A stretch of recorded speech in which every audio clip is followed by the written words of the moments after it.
Hello, my name is John Collet from the Ottawa Garden Club. We're here at the Reddick Library with Laura Youngstrom. We're going to talk about garlic today. Garlic is one of the easiest crops in the whole world to grow. I encourage everybody to try to grow it. So, some history about garlic is it originated in Central Asia. So, the ancient Chinese used garlic as a preservative for food, especially with raw meat. They also used it for a bunch of remedies for things like leprosy and parasitic infestations. Medieval Europe has used garlic for centuries and centuries. They use it as a talisman protecting against disease, vampires, witchcraft. Sailors, they use garlic frequently on long sailing trips. It's excellent to have a vegetable there, as long as they could keep it dry. That really helped. It was probably before they figured out that lemons could help with scurvy.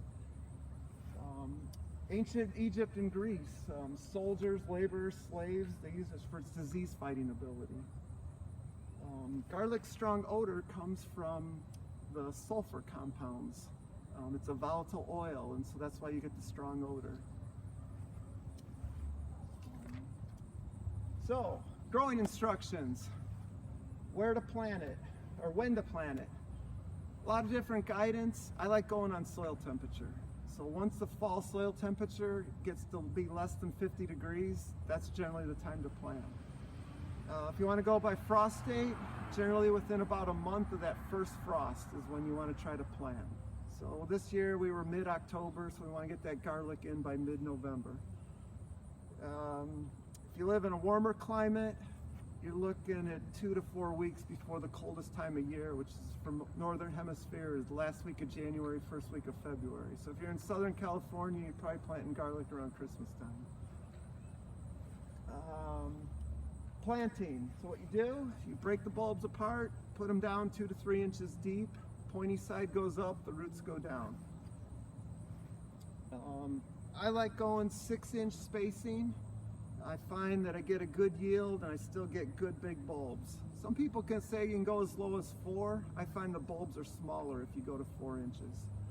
Elephant garlic, I go 8-inch spacing because they're bigger bulbs and I want big giant cloves.